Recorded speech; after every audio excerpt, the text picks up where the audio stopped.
আজকে রাত্রে নাকি গতকালকে রাত্রে সেই তার মামির ঘরে রাত্রি যাপনের জন্য এসেছিল।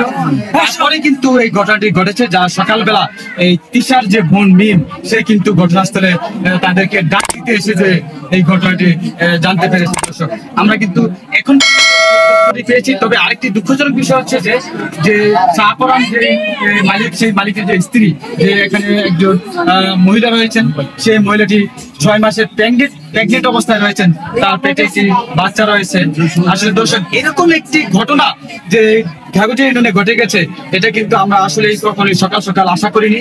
এরকম একটি ঘটনা সঠিক তদন্তের সাপেক্ষে এই এলাকাবাসী কিন্তু বিচার দাবি করছেন। আমার লাইভের মাধ্যমে কিন্তু তারা ফাঁসি চায়, সেটাও আমাদেরকে জানিয়েছেন। আমরা যদি আবারও কিছু প্রতিবেশী এবং কাছাকাছি যারা রয়েছেন তাদের কাছে জানার চেষ্টা করবো এই ঘটনাটির তারা কি আশা দাবি করছেন। আমি এইটা যে করছে তাকে ফাঁসি চাই।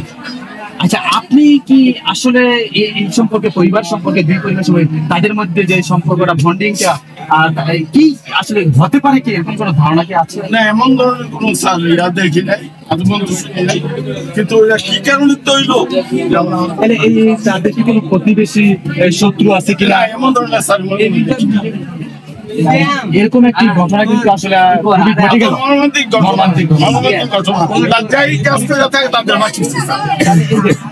এলাকাবাসী কিন্তু প্রশাসনকে সাহায্য করতে হবে, যে এটা যে আসলে উদ্ঘাটন করার জন্য কিছুটা সাহায্য করতে হবে প্রশাসনকে, দিয়ে যতটুকু তথ্য দিয়ে যাবে। তবে ধন্যবাদ আপনাকে মেম্বার সাহেব, যে আমাদেরকে এবং এই লাশগুলা উদ্ধার করে কুমিল্লা মেডিকেল কলেজ হাসপাতালে প্রেরণ করা হবে।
কি হয় তোমার যারা মারা গেছে, তোমার কি হয়?